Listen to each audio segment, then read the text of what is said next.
Hello students, let us read the question. The effective capacitance between A and B is. Question के लिए जो main concept है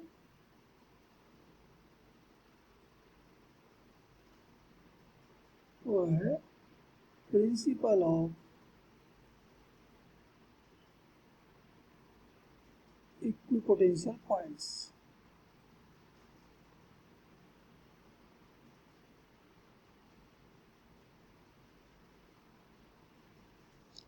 तो principle of equipotential point क्या कहता है? The points having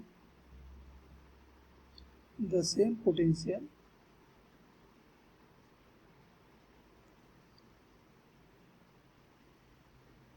are the points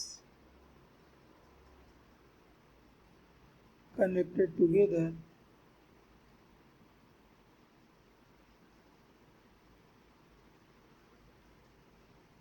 by connecting wires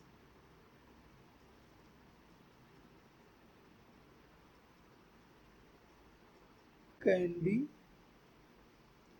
taken as the same point.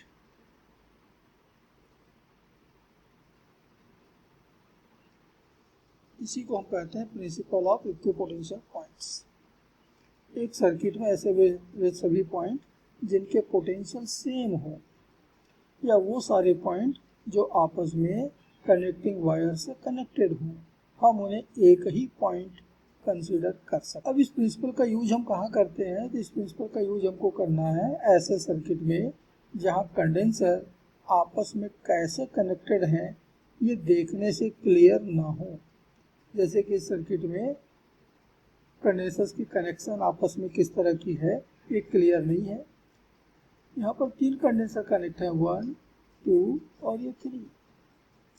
1 और 2 series में थे, लेकिन बीच से ब्रांच निकल गई है, और जब 2 सीरीज कंडेंसर के बीच में से ब्रांच निकल जाए तो फिर वो सीरीज में नहीं होते। तो क्या वो पैरेलल में होंगे? अब ये नहीं मालूम कि वो आपस में कैसे कनेक्टेड हैं, but it is certain that they are not in series. ठीक उसी प्रकार कंडेंसर 2 और 3 ये कनेक्ट तो सीरीज में थे, लेकिन इनके बीच से भी ये ब्रांच निकल गई, और जहाँ बीच से ब्रांच निकल जाए तो फिर वो कंडेंसर सीरीज में नहीं होते। तो हमारा 2 और 3 भी सीरीज में नहीं है। कैसे हैं अब हमें नहीं मालूम।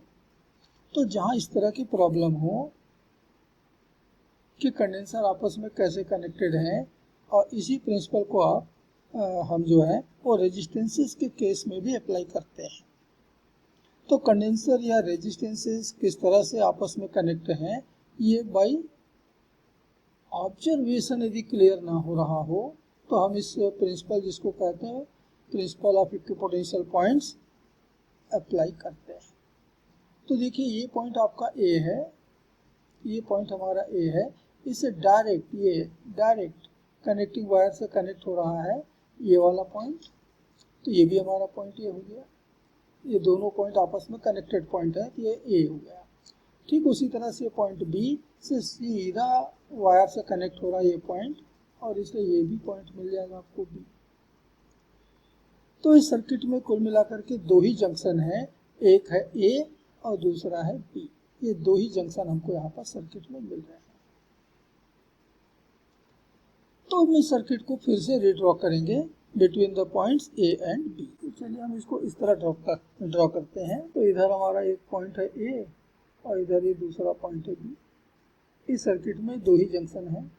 अब ये पहला जो कंडेंसर है, फर्स्ट कंडेंसर, जिसकी कैपेसिटेंस 3 माइक्रोफैराड है, तो इसका एक प्लेट कनेक्ट हो रहा है पॉइंट ए से और दूसरा प्लेट कनेक्ट हो रहा है पॉइंट बी से, अर्थात इसकी जो पोजीशन है it is between A and B. तो ए और बी के बीच में हम एक कंडेंसर यहाँ पर रखेंगे ऑफ कैपेसिटेंस 3 माइक्रोफैराड। ये पहले वाले का कनेक्शन हो गया। अब हम इस सेकंड पे आते हैं, इसका भी एक प्लेट ए से कनेक्ट है और दूसरा प्लेट बी से। जब हम कनेक्शन देख रहे होते हैं तो नियरेस्ट जंक्शन देखना है, नियरेस्ट पॉइंट देखना है। तो पहला एक प्लेट जो है नियरेस्ट ए से कनेक्ट हो रहा है, दूसरा नियरेस्ट बी से कनेक्ट हो रहा है, तो इसकी भी पोजीशन ए और बी के बीच ही है। तो ए और बी के बीच में हम एक और कंडेंसर यहाँ पर कनेक्ट कर लेंगे और उसकी कैपेसिटेंस क्वेश्चन कहता है 3 माइक्रोफैराड। अब हम आते हैं थर्ड कंडेंसर में। इसका भी एक प्लेट ए से कनेक्ट है और दूसरा प्लेट बी से कनेक्ट है। इसका मतलब इसकी भी जो पोजीशन है it is between A and B. तो ए और बी के बीच में हमने एक कंडेंसर और कनेक्ट कर लिया। इसकी भी कैपेसिटेंस 3 माइक्रोफैराड है। तो जैसे ही इसके अकॉर्डिंगली, इस प्रिंसिपल ऑफ इक्विपोटेंशियल पॉइंट्स के अकॉर्डिंगली आप सर्किट को फिर से रीड्रॉ करेंगे तो आपको एक बहुत आसान सा सर्किट मिल जाएगा। जैसे कि यहाँ हमको मिल गया, in the given network the 3 condensers are connected in parallel between the points A and B and therefore the equivalent capacitance